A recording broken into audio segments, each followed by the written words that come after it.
வணக்கம். கேரள மாநிலத்தின் மாண்புமிகு முதலமைச்சர் சகாவு பினராயி விஜயன் அவர்களே, சிபிஐஎம் பொதுச் செயலாளர் சீதாராம் யெச்சூரி அவர்களே, பிரியப்பட்ட கேரள மக்களின் பிரதிநிதிகளே, திராவிட மொழி குடும்பத்தைச் சேர்ந்த தமிழ்நாட்டு மக்கள் சார்பில் என்னுடைய வணக்கம்.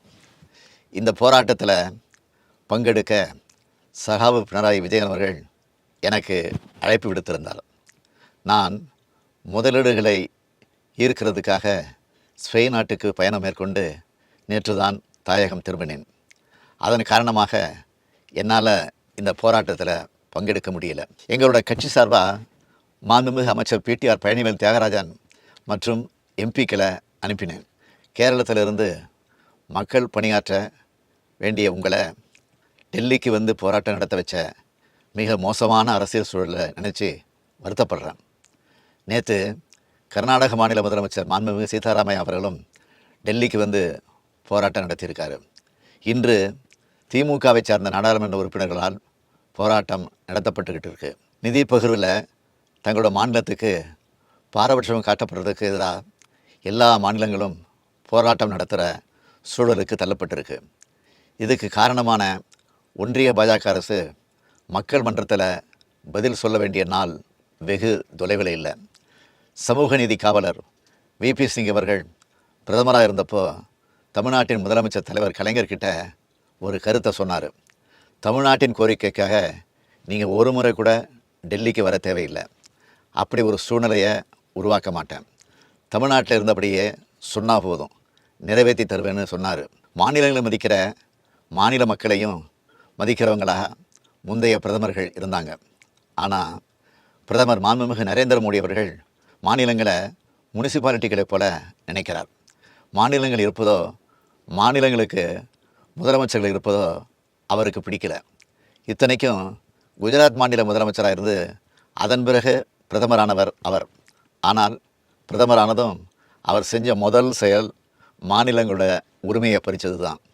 நிதி உரிமையை பறித்தார், கல்வி உரிமையை பறித்தார், மொழி உரிமையை பறித்தார், சட்ட உரிமையை பறித்தார்.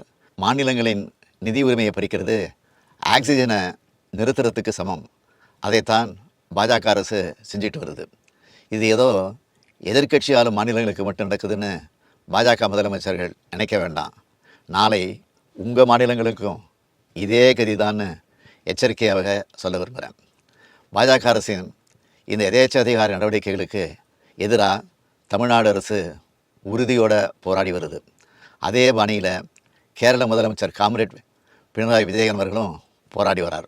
ஜிஎஸ்டி வரி விதிப்புக்கு பிறகு மாபெரும் நிதி நெருக்கடி பெயரிடற எல்லா மாநில அரசுகளும் சந்திக்கிறோம். அனைத்து மாநில அரசுகளையும் ஒன்றிணைச்சு ஆளக்கூடிய ஒன்றிய அரசு இந்த நிதி நெருக்கடியை நீக்கிற வகையில் செயல்படணும். ஆனால் அப்படி செயல்படலை. மாநிலங்கள் வளர்ச்சி பணிகளுக்காக கடன் வாங்கிறதுக்கு கூட தடையை ஏற்படுத்துகிறாங்க. மாநிலங்களோட பொது செலவினங்களுக்கு நிதி அளிக்கிறதுக்கான பொது கடன் என்பது இந்திய அரசமைப்பு சட்டத்தின்படி மாநில சட்டமன்றத்தின் தனிப்பட்ட அதிகார வரம்பிற்கு உட்பட்டது. மக்களுக்கு எல்லா நன்மைகளையும் செய்கிறது மாநில அரசுகள் தான். மாநில அரசுகிட்ட தான் எல்லா அன்றாட தேவைகளையும் மக்கள் எதிர்பார்க்குறாங்க. ஆனால் அதுக்கு பாஜக அரசு முட்டுக்கட்டை போடுது.